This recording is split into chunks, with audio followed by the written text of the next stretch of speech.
아멘. 하나님 아버지, 나는 죽고 그리스도로 사는 삶이 얼마나 어려운 것인지 또 이제 배워가게 될 터인데 성령으로 살아가는 삶 되기를 원합니다.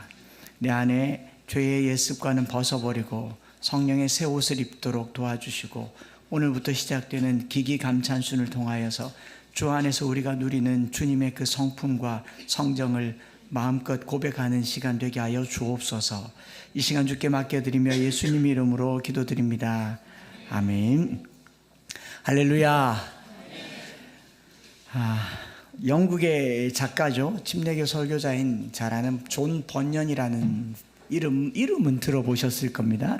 필그림 프로그레스라고 하는 이 철로 역정이라는 책 번역됐죠. 1693년도니까 이렇게 오래된 우리나라에는 1895년도에 번역된 철로 역정이라는 책인데요. 순례자의 길 혹은 필그림 프로그레스, 우리말로는 철로 역정이라고 번역됐는데, 이 원제목은 The Pilgrim Progress from this world to that which is to come 이런 표현이 되어 있습니다. 다가올 세상을 향해서, 여기 세상에서 다가올 세상을 향해서 나아가는 순례의 길. 역사상 가장 널리 번역된 작품이고요. 성경 다음으로 가장 많은 언어로 번역된 작품이 이 철로 역정입니다. 여기 보면 수다장이 게으름, 허영, 그리스도인이라고 하는 이름으로 우화 형태로 나온 종교 소설인데요.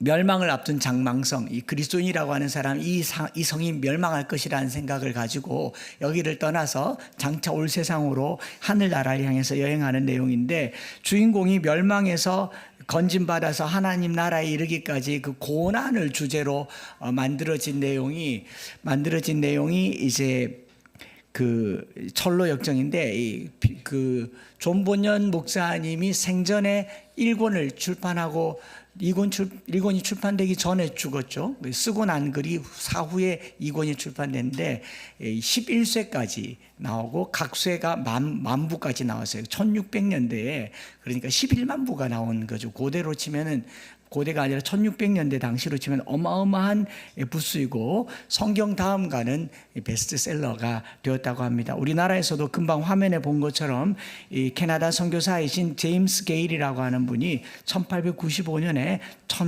천로역정이라고 번역해서, 이게 우리나라에서 왜 중요하냐면 한국 근대 첫 번역 소설입니다. 우리나라에 처음으로 영어 번역 소설로 나온 책이 철로 역정이에요. 기독교 책이죠. 문학책이기도 하지만 한 100개 이상의 언어로 번역된 유명한 책입니다. 우리말로 천국 가는 길의 여정이라고 해서 역정인데, 제가 그 역정이란 말을 한문으로 찾아봤어요. 우리 역경을 견딘다고 할 때, 힘들다 할 때 역자 쓰잖아요. 그건 줄 알았는데 그게 아니고 역사할 때 역이더라고요. 하늘나라로 가는 천로 역정, 길, 여정이란 말인데, 근데 이 중의를 갖게 역정이란 말이 참 맞다 싶어요. 예수 믿고 천국 가는 길은요, 참 역정 내면서 가야 되는 길 같다는 거죠. 막 짜증이 나요. 힘들고 고통스럽고 고난이 있다는 거죠. 예수 믿으면 탄탄대로가 열려야지. 성경 말씀처럼 형통하고 평탄한 길을 가야 되는데 역정이 막 나요. 와, 내가 이거 참아야 돼. 여러분, 예수 믿기 때문에 참아야 되는 게 있습니까, 없습니까? 이런 것도 참아야 되나 싶을 만큼 이게 막 역정이 나는 거죠. 그래서 예수 믿는 사람 천국 가려면 역정을 부리는가 보다, 이런 생각을 해보았습니다. 어쨌든 이렇게 해서 고난의 길을 갈 때 우리는 지난주까지 12번에 걸쳐서 변화명령을 얘기하면서 욥기 말씀으로 나누었어요. 변화명령 롬파리팔이 고난 가운데 있는 성도들에게 고난을 바라보는 성도의 관점을 새롭게 해석해 주었으면 하는 바람으로 욥기의 말씀을 나누었습니다. 궁극적으로 우리가 살면서 당하는 모든 고난은 하나님 앞에 서야, 하나님을 대면하고서야 이게 그래서 그랬구나 라는 것을 알게 되겠지만, 다만 욥기 마지막 결론을 통해서 우리가 누리고자 하는 것은 고난의 끝이 있다는 것과 그 고난 끝에 주시는 하나님의 결론은 2배 축복도 맞는 말이지만 그 이전에 뭐가 있다고 그랬습니까? 그리스도의 십자가가 있더라. 예수 그리스도를 발견하게 되므로 주님 안에서 화해와 화평과 화목을 이루게 되는 것이 고난의 궁극적인 목적이다라는 것을 은혜로 나누신 줄 믿습니다. 여러분, 이 세상에서 예수님이야말로 죄 없이 고난 당하신 대표 주자 아니십니까? 예수님이야말로 억울한 죽음을 당하셨고, 누구도 예수님 앞에서 내가 더 괴롭다, 내가 더 고통스럽다라고 말할 만한 그런 고난은 없을 겁니다. 그렇죠? 그런데 그 억울한 죽음을 당하신 예수님께서 뭐 하셨습니까? 우리와 하나님 사이의 화목을 이루셨어요. 억만 죄 가운데서 죽을 수밖에 없었던 우리를 하나님과 화목하게 하셨고, 또 그 십자가로 우리에게 어떤 사명을 주셨어요? 사람과 사람 사이를 화목하게 하시고, 또 다른 사람을 하나님과 화목하게 하시고, 여러분, 궁극적으로 천국 가면 그 원수 같은 사람을 또 볼 거란 말이죠. 할렐루야. 도저히 못 보겠죠. 전도 왜 하십니까? 내 마음에 드는 사람만 데리고 전도해가지고 천국 가려고요? 지긋지긋한 사람이 이 막판에 예수 믿고 온단 말이죠. 그래요, 안 그래요? 그 밀양에서 만났던 그 죄수를 천국에서 만난다고요. 이게 십자가의 능력이에요. 그러니까 여러분, 마음의 각오를 단디 하셔야 됩니다. 정신을 똑띠 차리셔야 되고요. 알아들으셨습니까? 경상도 말인데. 여기 대구군요. 우리가 그러더라고요. 어떤 자매님이 그래요. 자기를 자꾸 쫓아다니면서 결혼하자고 프로포즈하는 형제를 보고 너무너무 마음에 안 드니까 나는 니를 천국에서도 안 보고 싶다. 그래, 이런 무서운 말을 해요. 그건 저주 아니겠어요? 그런데 우리가 천국 가면 다 본단 말이죠. 모두 만나보겠네, 천국에 가면 보겠네, 돈떼 먹은 사람, 사기친 사람 모두 다 만난단 말이죠. 이게 십자가의 능력이에요. 그래서 고난을 당할 때, 억울하다 생각할 때 그 고난의 깊숙함 가운데 내 이 속사람이 커지기를 바랍니다. 고난 당하면서 계속 옹졸해져요. 조그만해지고 초라해지는 게 아니라 그 고난의 깊이를 뚫고 더 깊은 곳에 내려가서 한량없는 하나님의 자비를 경험하게 되는 것, 이것이 욥의 결론이었습니다. 그래서 욥에 의해서 우리는 고난을 원하지도 않지만 피할 수도 없고, 해석하려 해도 그 터널이 다 끝나기까지는 알지 못하는데, 그 고난의 순간을 살아야 한다는 것이 현실이니 변나명령, 이 단어만이라도 잘 생각하고 롬파리팔 합력하여 선을 이루시는 하나님을 늘 묵상하면서 우리 삶의 고난이라 생각하면 그냥 한마디 변나명령 그러고 가는 거죠. 롬파리팔. 그리고 한번 이렇게 넘어가 보는 저와 여러분들 되시기를 축복합니다. 오늘부터는 주제를 바꾸어서요, 암송학교의 또 다른 구호 기기감찬순의 말씀으로 함께 나눠보려고 합니다. 알고 있는 대로 주 안에서 항상 기기감찬순은 주 안에서 항상 기뻐하라, 기도하라, 감사하라, 찬송하라, 순종하라의 주제잖아요. 이 5가지 주제를 가지고 올 연말까지 다룰 텐데, 성경 말씀을 여기저기서 찾아볼 수 있겠지만 그래도 우리가 성경을 이렇게 풀로 바라보는 것이 좀 좋을 것 같아서 성경에서 기쁨을 가장 많이 표현한 대목은 아마 시편일 거예요. 그런데 시편은 길고 좀 더 짧게 기쁨을 가장 많이 말하고 있는 것은 기쁨의 서신이라고 할 수 있는 빌립보서를 가지고 함께 말씀을 묵상해 보려고 합니다. 빌립보서는 모두 4개의 장 104절로 구성되어 있습니다. 104절 그러니까 이제 별로 부담되지 않아요. 유닉의 1단계 100절이잖아요. 100절도 암송하는데 빌립보서 전장을 암송해도 되겠구나 하는 마음의 용기가 없군요. 이렇게 투지가 생겨야 되는데, 이거 내가 한번 먹어보겠다 이런 열정이 생기면 좋겠는데, 그렇게 도전해 보면 좋겠습니다. 간단하게 말씀을 드리면 빌립보서 저자는 바울이고요. 바울이 초대교회 성도들에게 모두 13통의 편지를 썼어요. 오늘 우리가 읽는 신약 성경은 모두 27권인데 그 중에 13권의 편지글이 바울 서신입니다. 성경 목록으로 마태복음부터 계시록까지 한번 해볼까요? 시작. 마태, 마가, 누가요. 3절 더 해야 되네요.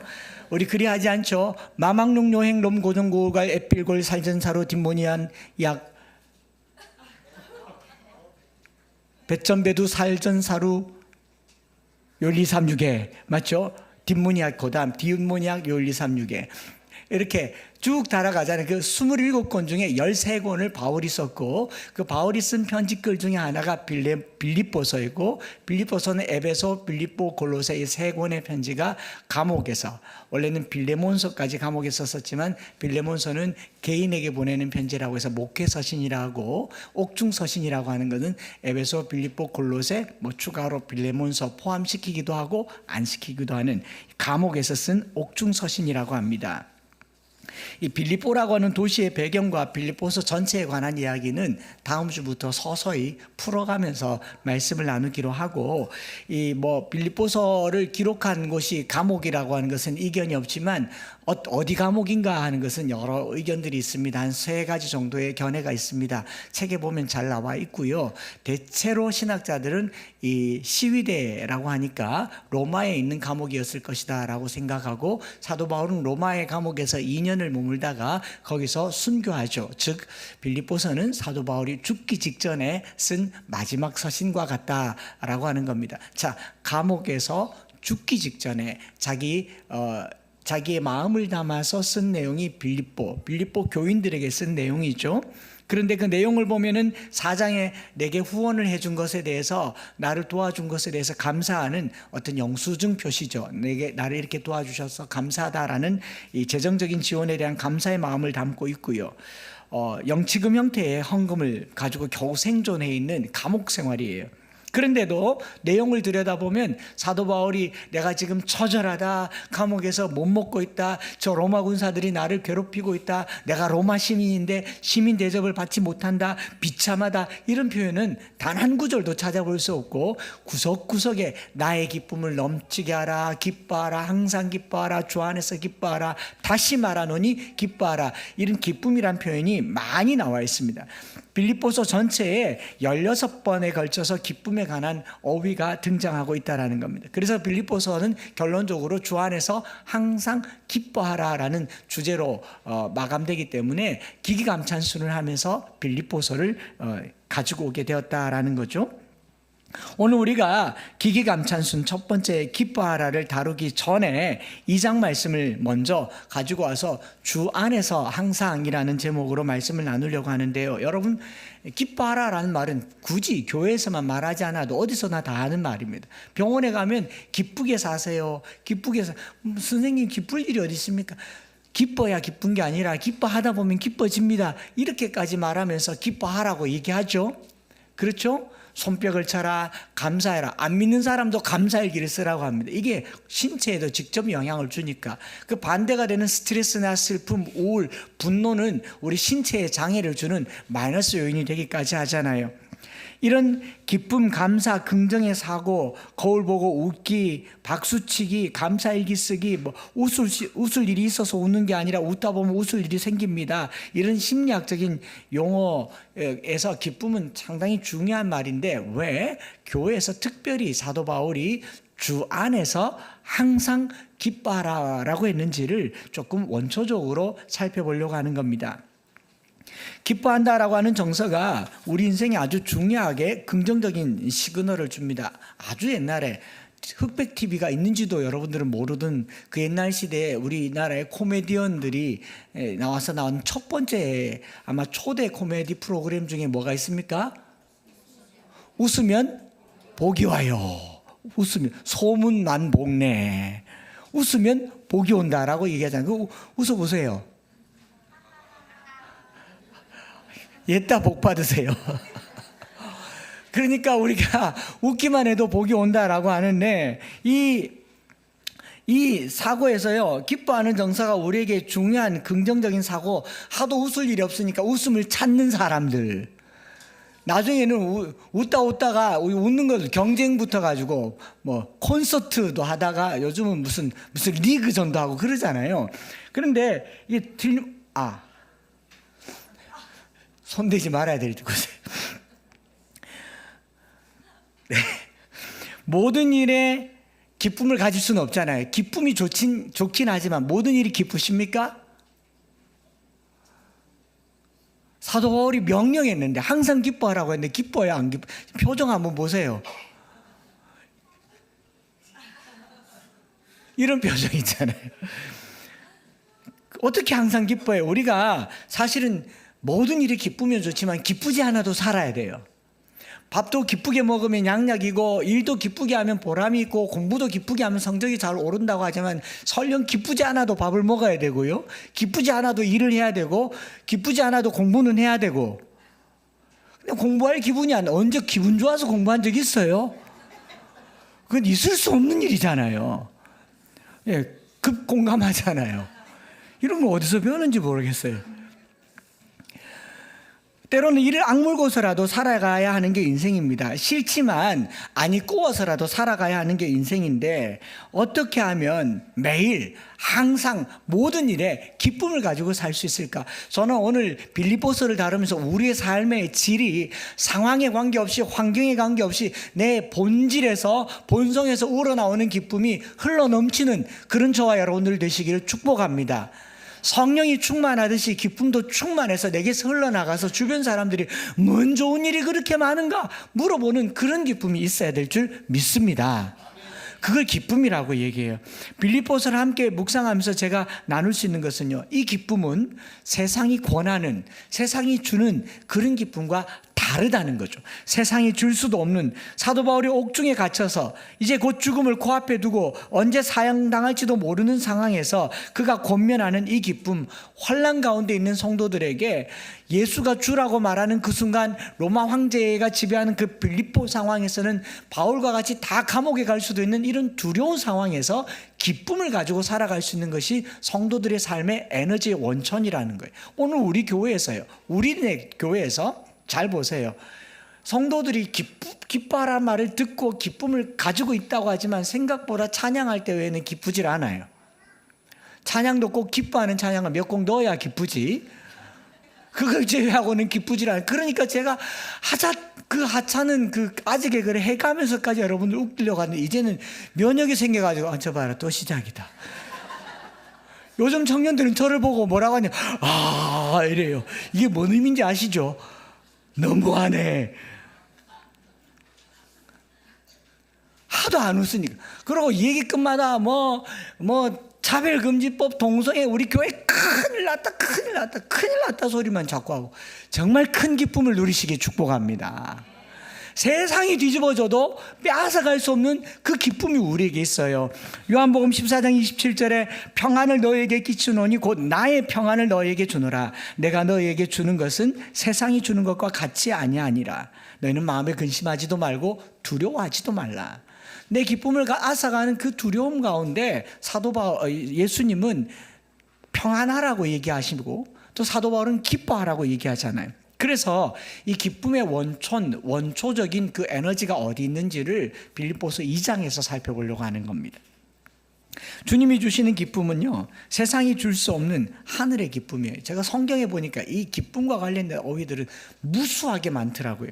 특별히 이 기쁨을 가지고 책을 쓴 존 파이퍼 목사님의 하나님의 기쁨이라고 하는 책, 기회가 되면 이 설교가 진행되는 동안 한 번쯤 읽어보면 괜찮을 것 같은 책이라 생각합니다. 그 책에 보면 이렇게 표현하고 있어요. 하나님은 기쁨이 넘치는 분이시다. 하나님의 본성에는 기쁨이 있다, 이렇게 표현을 해요. 하나님의 정서는 기쁨으로 충만하시다. 이 말을 딱 들으니까 무릎을 치게 되더라고요. 여러분, 하나님은요, 그 본질에서부터 아재개그로 충만하신 분이세요. 할배개그인가? 여러분, 하나님이 세상을 창조하시고 당신이 만드신 세상을 보면서 처음으로 하신 표현이 형용사 감탄사입니다. 보시기에 좋았더라. 좋아하셨어요. 하나님이 보시기에 좋았다라를 매일 하셨어요. 매일 하고, 남자와 여자를 결혼시켜 놓고 보시기에 억수로 좋았더라. 심히 좋다. 그리고 자기 백성들이 자기들을 찬양하는 걸, 하나님을 찬양하는 보고 좋다. 이 하나님이잖아요. 그러니까 우리가 하나님께 나아갈 때는 하나님의 본성인 기쁨에 나아간다, 기쁨으로 나아간다는 믿음을 가지시기 바랍니다. 하나님이 너무 점잖고 무뚝뚝하고 결벽증에 가까울 만큼 순결하셔서 부정한 것이 가까이 오면 이런 분이라고 생각하면 가겠어요? 하나님이 너무 근엄하고 지극히 위험하셔서 왔나? 예배해라. 똑바로 못하나? 이런 분이라면 믿겠냐고요. 여러분, 하루를 지내면서 무뚝뚝한 사람과 지내는 것만큼 그 시간이 길게 가는 날이 어디 있겠어요. 그런데 기쁨으로 사는 사람이라고는 하루를 지나면 그 하루가 얼마나 짧게 갑니까? 벌써 갈 시간이에요. 헤어질 시간이 그렇게 다가오더라고요. 이게 기쁨이에요. 우리 하나님은요, 본성이 기쁨입니다. 기쁨이 없는 사람과 지내는 것이 힘들다면 기쁨이 넘치는 사람과 지내는 것이 기쁨이죠. 하나님과 동행하는 것이 기쁨입니다. 하나님은 사랑이시듯이 하나님은 기쁨의 하나님이십니다. 그래서 우리 소요리 문답 1번에 인생의 제일 되는 계명은 하나님을 영화롭게 할 것과 영원토록 그를 즐거워할 것이나 찬송하고 즐거워하는 하나님을 얘기하지 않아요? 하나님이 기쁨이시라고요. 그래서 에베소서 5장 10절에 주를 기쁘시게 할 것이 무엇인가 시험하여 보라 라고 얘기하죠. 여러분, 하나님을 기쁘시게 하면 하나님이 기뻐하는 게 아니라 내가 더 기뻐진다는 것을 알게 됩니다. 가족들을 기쁘게 하려고 아내의 생일이나 아들, 딸의 생일이나 혹은 아빠의 생일에 뭔가 서프라이즈를 막 준비하면 누가 더 즐거워요? 준비하는 사람, 야, 불 끄라, 온다. 띵동, 그러면 아빠 왔다, 다 숨어라. 그러면서 그 준비한 너 누가 즐거워요? 준비하는 사람이 더 즐거워요. 서프라이즈는 그런 거잖아요. 제가 저희 따님 생신 때 생일 축하를 하려고 그날이 제주도에 있다가 오는 날이어서 제주 공항에서 선물을 사야 될 것 같아가지고 뭐 25, 6살 때니까 그때 아이가 뭘 좋아하는지 모르잖아요. 그래서 화장품 가게 가서 제가 딸 생일 26 이렇게 말했거든요. 그랬더니 거기서 맥이라고 하는 립스틱을 이 면세점에 가면 립스틱이 또 이제 이 시중에 잘 안 파는 그런 게 있나 봐요. 그래서 세 종류가 제일 잘 나가는데 요거는 뭐 시중엔 잘 안 나가고 여기 면세점에만 있습니다. 그래서 세 종류 중에 제일 잘 나가는 게 이겁니다. 그러길래 제가 3개 다 주세요 그랬어요. 그래서 집에 들어와서 밤 11시쯤 돼서 모르청하고 있다가 오늘 우리 딸 생일이네 그러면서 3번째로 잘 나가는 립스틱을 탁 하나를 줘서 아빠 이거 구하기 어려운 건데 어떻게 아빠가 다 구했지. 제게는 몇 개가 더 남았습니까? 2개가 더. 저 혼자 막 좋아해요. 제 딸은 몰라요. 그리고 또 한 30분 있다가 사실은 하나 더 있어. 2번째로 잘 팔리는 게 엄마 이거 어떻게 구했는데 이거 진짜 구하기 어려운데. 그리고 12시 땡 될 때 마지막 선물로 1등 상품을 내놓았으면 까무러쳐요. 누가 더 좋았겠습니까? 제가 지금도 좋아하고 있잖아요. 이 기쁨이라고 하는 게 하나님의 본성이에요. 내 기쁨을 위해 살면 이걸로 끝이지만 하나님을 기쁘시게 하면요, 누가 더 좋은가? 내가 더 좋다는 거예요. 이게 기쁨이라는 거예요. 하나님의 성품이기 때문에 그렇습니다. 이 기쁨은 하나님께서 우리에게 주신 놀라운 선물이에요. 예수님께서도 제자들에게 말하기를 요한복음 15장 11절에 내가 이것을 너희에게 이름은 내 기쁨이 너희 안에 있어 너희 기쁨을 충만하게 하려 합니다. 내 기쁨을 제자들에게 주려고 주님 말씀하신 게 요한복음 15장이에요. 주님은 우리가 기뻐하면 주님도 기뻐하시는 겁니다. 주님의 뜻인 것이죠.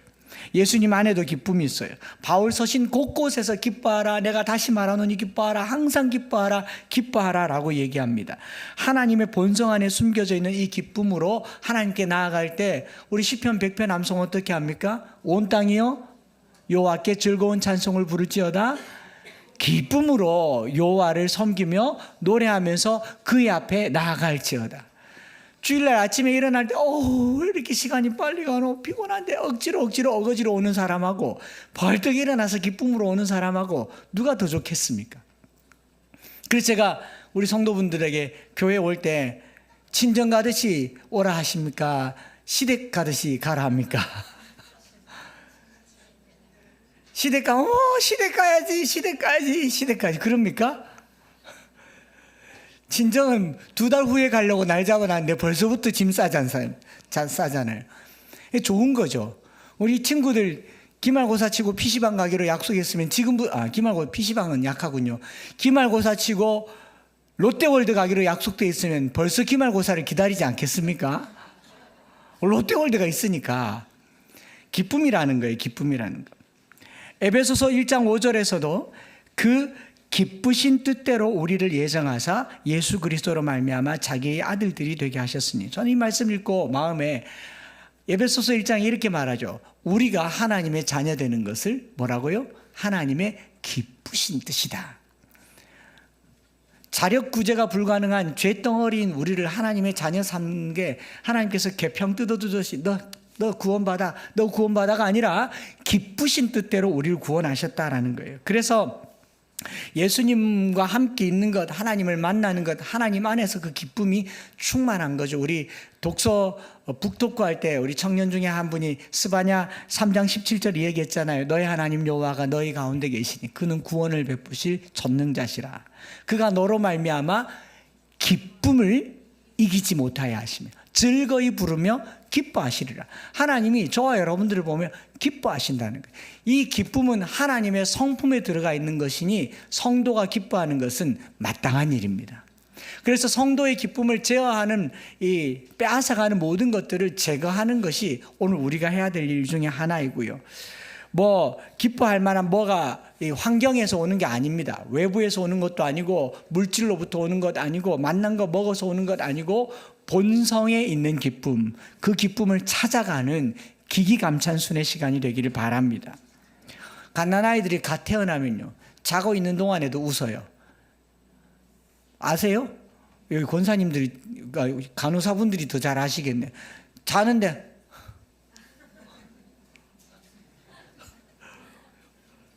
엄마가 하도 웃겨가지고 아재 개그를 많이 들어놓으시기 바랍니다. 태아에게 영향이 있습니다.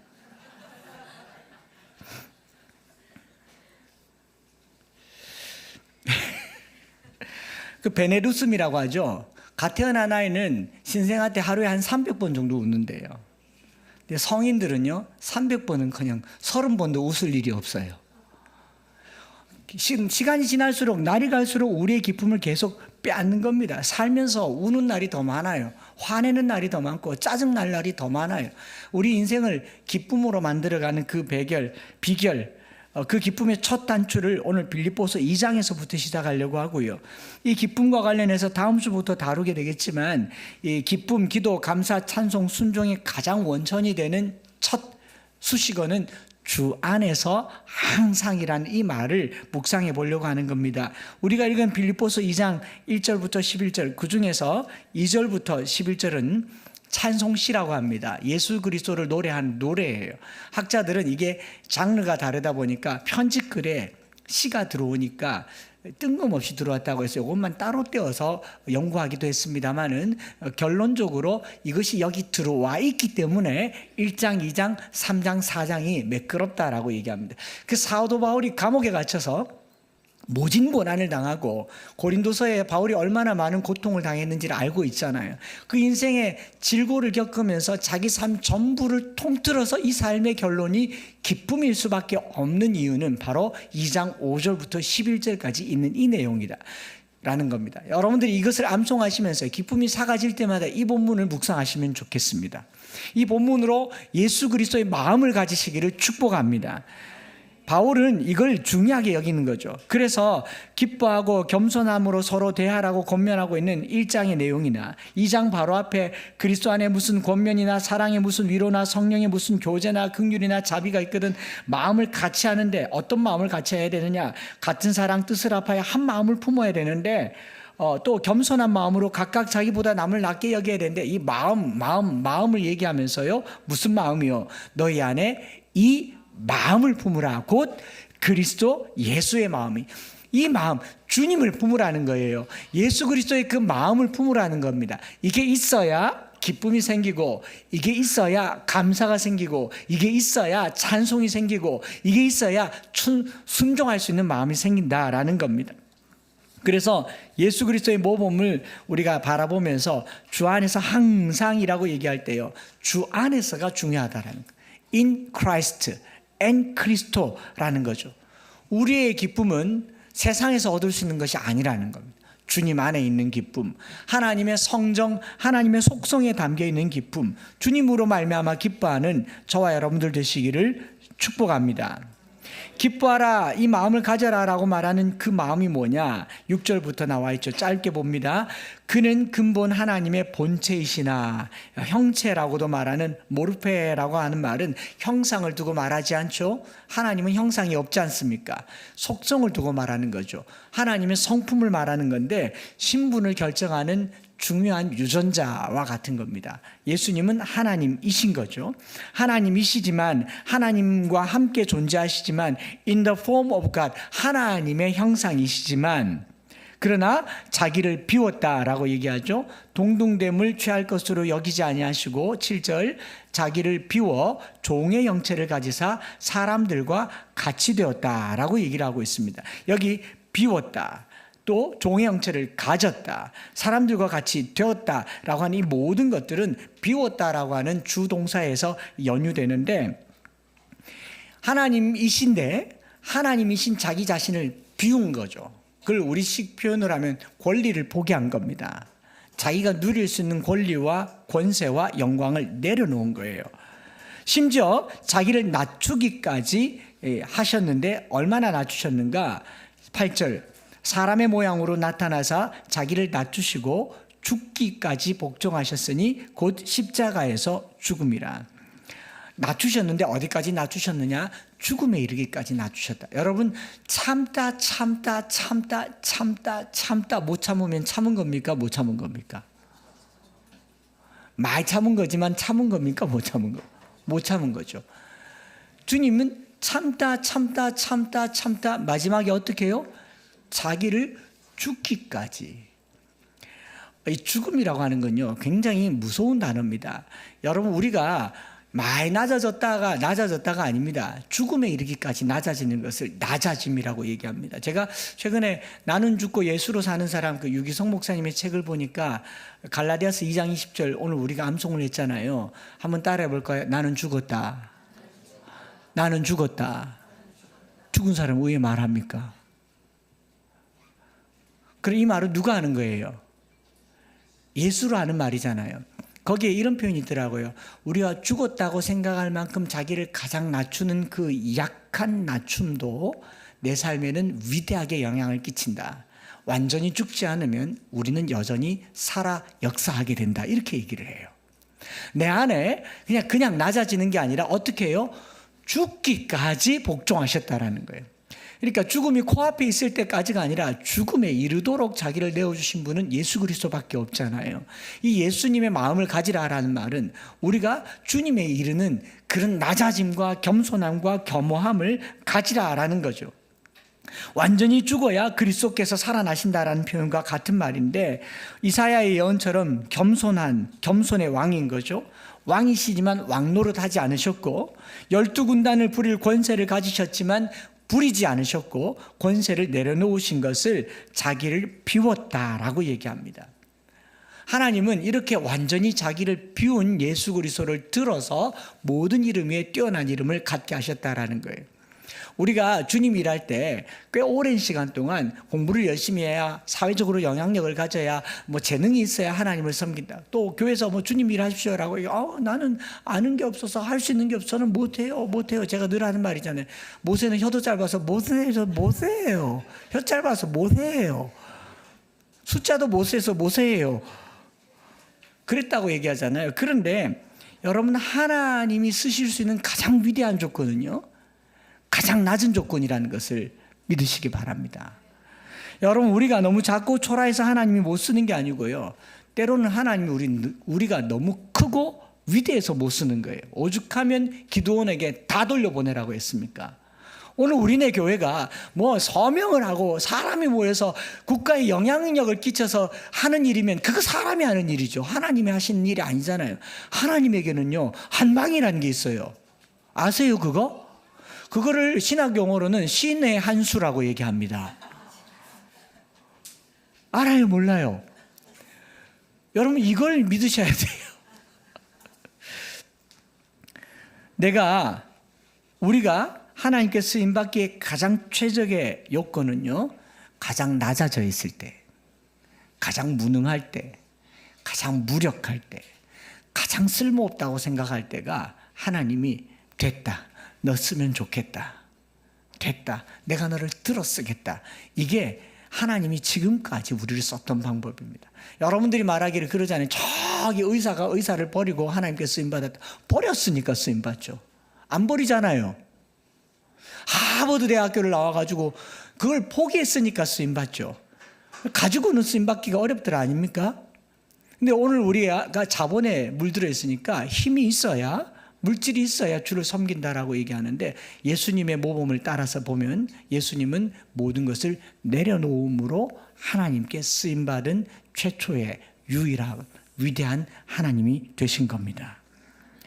그래서 그 하나님 앞에 자기를 가장 낮추는 예수님의 겸손이 기쁨의 본성이고 본질이에요. 우리가 기뻐할 수 있는 것은요, 겸손에서 나오는 겁니다. 왜 그런지 아세요? 대학교에 가면 예비역 군대에서 막 제대해가지고 3학년, 4학년들이 1학년들이랑 굉장히 친하게 지내요. 1학년들은 학교 생활을 잘 모르기 때문에 데리고 가면 모든 게 다 신비롭거든요. 겸손해요. 다 처음 보는 거니까. 오늘 선배가 제2학생회관 한번, 그런 데도 다 있어요. 우와, 여기도 있었네요. 도서관 저기 대학원 열람실에 한번 가고 그런 데도 다 있어요. 그런 말 듣고 나면 신비로워요. 오늘은 멀리 팔공산에 한번 가고, 어머 오빠 여기는 처음이에요. 대학교 3학년 4학년 데리고 가보세요. 작년에 와봤는데 똑같네. 내가 좀 뭘 안다고 생각할 때 그때가 힘들더라고요. 너희 안에 이것, 그리스도 예수 안에 있던 그것을 품으라라는 말은요, 그 품는다라는 말의 원어적인 의미는 hold on attitude, 주님의 자세를 가지라라는 말인데, 주님의 자세는 어떤 자세냐면 가장 높으신 하나님이신데 가장 낮아지신 하나님이 되셨다. 자기의 권리를 다 내려놓았다. 우리가 예수를 본받는 자가 된다라는 말의 의미는요, 내가 누릴 수 있는 모든 권리는 없다. 여러분, 숨 끊어져서 죽는 게 아니고요, 내 권리를 내려놓을 때 내가 죽은 겁니다. 아들이지만 아들 노릇하지 않는 것, 첫째지만 첫째 노릇하지 않는 것, 아버지지만 아버지 행세하지 않는 것, 어머니지만 어머니의 힘을 과시하지 않는 것, 힘은 있지만 힘을 부리지 않는 것, 그것을 주님이 보여주셨고요. 그런 삶을 베드로전서 2장에서는요, 그리스도도 너희를 위하여 고난을 받으사 너희에게 본을 끼쳐 그의 자취를 따라오게 하셨느니라. 기쁨을 다루기 전에 빌립보서 전체에 있어서 예수 그리스도의 심장, 예수 그리스도의 모범이라고 하는 것은요, 가장 낮아진 삶의 자세에 있다라는 겁니다. 우리가 자세만 낮춰도 기쁨이 찾아옵니다. 자세만 낮춰도 감사가 찾아와요. 내가 뭘 좀 가졌다 생각할 때 그거 내려놓으면 모른다 생각하면 됩니다. 누가 말하기를 대가 앞에 서봐야 내가 얼마나 초라한 존재인 줄 안다라고 하잖아요. 근데 대가 앞에 서는 순간요, 비참해져요. 대가 앞에 서기 전에 진작에 자기를 겸손하게 만드는 겸손이 필요합니다. 어느 자기계발서에 그런 말이 있더라고요. 전문가일수록 자기가 많이 안다고 생각하는 생각을 숨겨라. 이 사람에게 호감을 사는 비결이라고 그래요. 어른들이 주로 하면 내가 말이야, 내가 전에 이것도 해보고 내가 하나님 말해, 네가 뭐해? 네가 뭐? 내가를 죽이는 것이 바로 자기 비움입니다. 한 주간 지내면서요, 이게 뭐가 막 올라올 때 나는 아무것도 아닙니다. 아무것도 아닙니다. 이거를 스스로 낮추고 내리고 겸손하는 겸손의 롤 모델, 겸손과 자기 비움을 우리가 마음에 가졌으면 좋겠어요. 오늘 이 사회를 생각하면요, 국민의 권리가 아주 강화되어 있습니다. 우리 국민의 헌법의 2장 10조부터 39조까지가 권리와 의무에 관한, 오늘 찾아보니까 있더라고요. 6대 권리, 옛날에는 5대 권리였는데 6대 권리라고, 행복 추구권, 평등권, 자유권, 인간다운 삶을 살 사회권, 청구권, 참정권, 이런 인권이라고 하는 권리 아래서 내 권리를 많이 주장합니다. 내 권리가 침해당하면 차별받았다라고 얘기합니다. 그런가 하면 여러분, 권리만 있는 게 아니에요. 의무는요, 5대 의무가 있잖아요. 5대 의무. 교육의 의무, 근로, 납세, 국방, 환경 보존의 의무. 의무예요. 권리를 이야기하려면 의무를 다 하시기 바랍니다. 공부요, 해야 돼요. 국민의 의무예요. 군대 근데 그렇게 가기 싫어하면서 인권은 그렇게 주장해요. 이게 아이러니한 현상이잖아요. 군대를 당당하게 가서 인권을 주장할 것도 하지도 않으면서 그렇게 가기 싫어하면서 인권이 유린당했다, 침해받았다. 물론 우리나라가 지금까지 잘못해온 게 많습니다만은 국민의 의무가 있어요. 세금은 지독스럽게 안 내려고 하면서 내가 낸 세금으로 이렇게 해선 되나 그러고, 내긴 얼마나 냈는데. 한번 랭킹이라도 매겨볼 판이에요. 환경보존, 근로 다 의무에 해당하는 겁니다. 일은 하지 않으면서 국가가 내게 해주는 게 없다라고 얘기하는 거. 권리만 가득 키워 있는 이 세상에서요, 세상의 모든 권세를 가지신 예수님께서 그 권세를 다 내려놓으셨어요. 차별 받으셨지만 차별하지 않으셨어요. 사랑하는 우리 형제자매 여러분들, 성도 여러분들, 차별당하는 걸 억울하게 생각하지 마시고요, 차별하지나 마시기 바랍니다. 우리는 차별하지는 않아야 되지만 차별받을 권리가 생긴 거예요. 예수 믿어서 차별당하는 겁니다. 예수 믿어서 무시당하는 거예요. 예수 믿어서 업수의 여김을 당하는 겁니다. 그런 느낌을 받을 때마다 자존심 상하고 내가 정말 예수님 때문에 참는다, 참다 이거 도저히 못 참겠네 이러면, 그러면 분노가 올라오죠. 그게 오늘 이 시대를 장악하고 있는 정서입니다. 그런데 주님께서 내가 그랬잖아, 내가 비웠잖아, 그리고 내 기쁨을 너희에게 주노니 너희 기쁨을 충만하게 하려 함이라. 여러분, 무시당할수록 기뻐하시기 바랍니다. 마태복음 5장에 뭐라고 말씀하십니까? 나로 말미암아 너희를 욕하고 박해하고 심지어는 거짓말로 너희를 거슬러 모든 악한 말을 할 때 어떻게 하라고요? 이게 기뻐져요? 기뻐하고 즐거워라, 하늘에서 너희의 상이 크면 이러면은 기뻐져요? 아, 오늘 목사님 나를 욕했다, 아 기분 좋다, 성경의 뜻이다. 이게 안 돼요. 근데 그럴 때마다 예수님을 깊이 묵상하시기 바랍니다. 모든 상황 속에서 주님을 묵상하고 주님을 바라보고 주님을 생각할 때 그게 내게 기쁨이 될 때 우리에게서 나오는 첫 번째 표현이 예스 주님, 예 주님, 예 하고 아니요 하지 말라라고 한 게 여기서 나오는 거예요. 우리가 기뻐하지 않으면 신앙생활할 때 참 많은 어려움이 당합니다. 이 기쁨의 원천이신 주님 따라서, 주님 닮아서 겸손하게, 낮아지게, 여러분 권리는 있지만 주장하지 않고, 권세는 있지만 부리지 않고, 우리의 삶의 의무를 성실하게 감당하는 그런 삶이 바로 겸손한 삶이에요. 우리 예수님께서는 12군단을 더 부릴 권세가 있었지만 그 권세를 부리지 않고 죽음의 의무를 감당하셨어요. 저와 여러분들은 의무에 충실한 사람이 되어야 할 것입니다. 우리의 이 권리는 주님께 다 내려놓을 때, 그때 어느 날 불현듯 내게 찾아오는 기쁨이 있어요. 주님과 함께 누리는 그 기쁨의 사람 되시기를 주님의 이름으로 축복을 드립니다. 이 찬양을 함께 드리면서 기도하면 좋겠습니다. 모든 상황 속에서 주를 찬양할지라. 우리가 주님을 기쁘게 찬양할 수 있는 이유는요, 주님이 그리 살았기 때문에 그렇습니다. 그는 하나님과 동등됨으로, 본체이시나 동등됨으로 여김받지 않으시고 자기를 비워 종의 형체를 가지사 죽기까지 복종하신 주님이십니다. 주님을 묵상하면 할수록 기쁨이 내 안에 일어나는 한 주가 될 수 있도록 우리 하나님 앞에 같이 찬양하면서 고백하시겠습니다.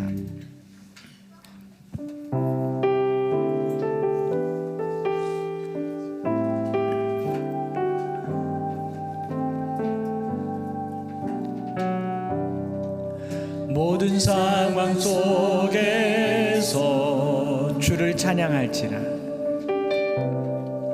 주를 찬양할지라. 주는 너의 큰 상급, 주는 너의 큰 상급.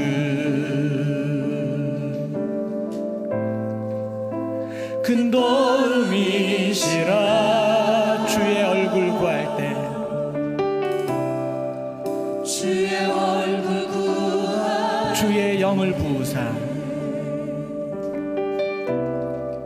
주의 영을 부으사, 크신 사랑 안에 주를 찬양하게 하소서. 주를 보게 하소서.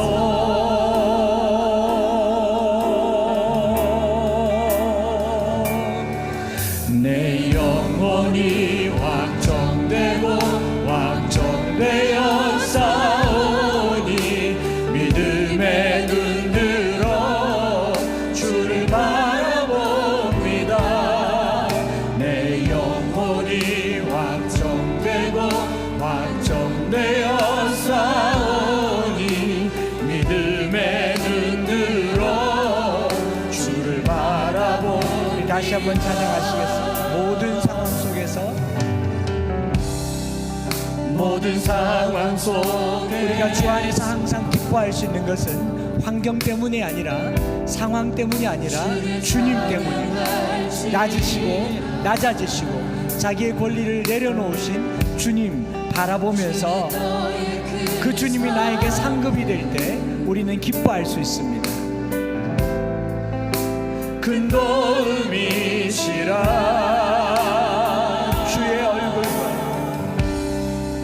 주의 얼굴 구할 때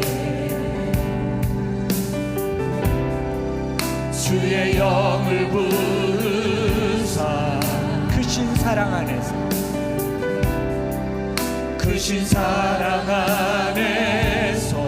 주를 보게 하소서.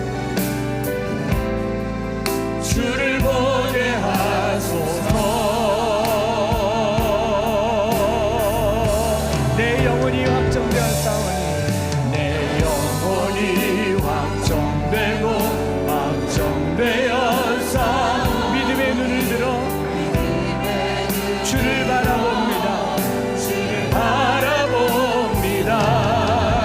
내 영혼이 확정되고 확정되었사오니 믿음의 눈 들어 주를 바라봅니다. 내 영혼이 확정되고 확정되었사오니 너희 안에 이 마음을 품으라. 곧 그리스도 예수의 마음. 그는 근본 하나님의 본체이시나 하나님과 동등됨으로 취할 것으로 여기지 아니하시고 오히려 자기를 비워 종의 형체를 가지사 사람들과 같이 되셨고 사람의 모양으로 나타나사 자기를 낮추시고 죽기까지 복종하셨으니 곧 십자가에 죽으심이라. 주를 찬양할 때 주의 나라 주를 찬양할 때 주의 나라 이미 임했네. 주의 영원한 나라 주 보게 하소서. 주를 찬양할 때 주의 나라 이미 임했네. 주의 영원한 나라 주 보게 하소서.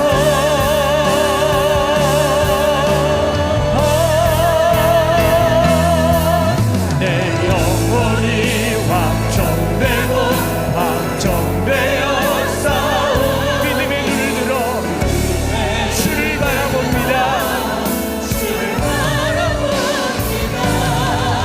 내 영혼이 확정되고 확정되어 싸우니 믿음의 눈 들어 주를 바라봅니다. 오늘 우리 시간에 한번 기도할 때 오늘 우리 교회의 기쁨을 앗아가는 요소가 밖에 있으면요 그거 진짜 기쁨이 아닙니다. 주님이 우리에게 주시는 기쁨은요 죽음의 문턱에서도 기뻐할 수 있는 거예요. 죽어서도 기뻐할 수 있는 것이 주님의 문턱인 이유가 우리는 이 죽음 넘어 살아계신 하나님을 배웠기 때문이고 그 하나님은 우리를 기뻐하시기 때문입니다. 성도의 삶의 기쁨을 앗아가는 요소는 다 밖에 있습니다. 세상 돌아가는 판에 있어요. 내가 돈 많이 벌어서 기쁘고 돈을 잃어서 기분이 나쁘고 나라가 어그러져서 기분이 나쁘면 그거는 진짜 기쁨이 아닙니다. 한 주간 지내면서요 주를 보게 하옵소서. 십자가를 묵상하게 하옵소서. 그 앞에 납작 엎드려져서 주님처럼 내 권세와 권리를 내려놓고 겸손하게 내 자아를 죽여가며 기쁨을 회복하게 하옵소서. 주님 닮아가게 하여 주시옵소서. 우리 시간에 주여 한번 부르짖고 말씀 붙들고 기도하겠습니다. 주여 아버지, 오늘 우리가 주님 말씀 들으면서 너희 안에 이 마음을 품으라. 오늘부터 주 안에서 항상 기기감찬 숨 기뻐하며 기도하며 감사하며 찬송하며 나아가기를 원하는데, 오늘 우리 삶 속에 기쁨이 넘치기를 원합니다. 우리 삶 속에 주님 주시는 기쁨, 하나님의 그 성품 속에 담겨있는 세상이 줄 수 없는 기쁨을 충만하게 누릴 수 있도록 도와주시옵소서. 오늘 우리가 하늘의 기쁨으로 십자가를 바라보며 주님의 은혜를 바라보며, 그는 근본 하나님과 본체이시나 동등병으로 취할 것으로 여기지 아니하시고 자기를 비워 종의 형체를 가진 것처럼 겸손하고 낮아지고 마음 들여져서 주님 앞에 십자가 붙들고 기쁨이 회복될 수 있도록 축복하여 주시옵소서. 주님, 날 부르신 뜻 내 생각보다 크고, 날 향한 계획 나의 힘으로 가장 좋은 길로, 가장 완전한 길로 오늘도 난 같이 한번 고백하겠습니다. 날 부르신 뜻, 날 부르신 뜻 내 생각보다 크고, 날 향한 계획 나의 지혜로 측량보다 난 가장 좋은 길로, 가장 완전한 길로 난 믿듯이 믿네. 하나님 아버지,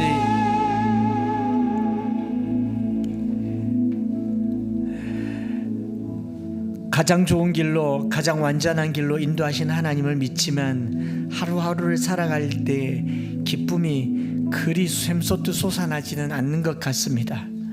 어떤 환경에 우스갯소리를 듣고 웃을 만한 일을 찾아서 웃어야만 하는 이런 우리의 인생 속에, 우리 근본 본체 속에 하나님께서 주시는 샘솟는 기쁨이 회복되게 하여 주시옵소서. 하나님이 사랑이듯이 하나님은 기쁨이시고 우리에게 기쁨을 주시는 분이시고, 하나님을 기쁘시게 할 때 우리 안에 말로 다 할 수 없는 기쁨이 샘솟는 것을 우리가 알진대, 하나님이 기쁨의 원천이신 예수 그리스도의 그 모범을, 그 마음을 누리게 하여 주옵소서. 감옥에 갇혀 생명을 더 연장할 수도 없는 지경에 있는 바울이 이리도 기뻐할 수 있었던 것은 겸손하신 예수님을 깊이 묵상한 까닭인 줄 믿습니다. 너희 안에 이 마음을 가지라. 그리스도 예수의 마음이니 그 마음을 우리가 갖게 하여 주옵소서. 하나님, 내게 권리가 있고 권세가 있지만 부리지 말게 하여 주시고, 하나님, 내가 주님 앞에 진짜 해야 할 삶의 의무는 기쁨이며 감사이며 찬송이며 순종인 것을 또 마음에 고백하며 나아가는 하루하루가 되게 하여 주옵소서. 하루를 살며 문득문득 이 벤의 웃음 올라오듯이 영혼의 웃음으로 하루를 살아드리는 우리 모든 인생들이 되게 하여 주시옵소서.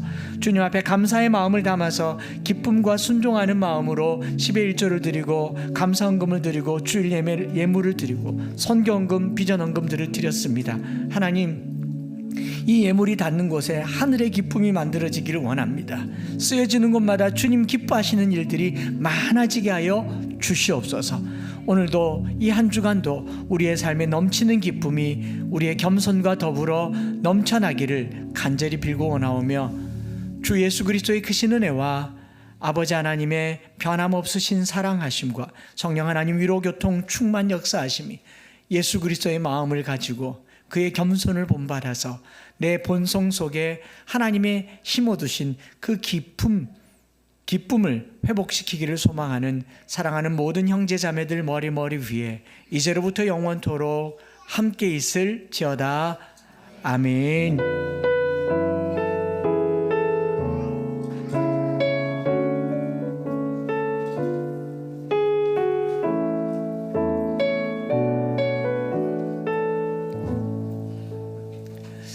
아멘. 할렐루야. 우리 하나님께 감사의 박수를 드리시죠.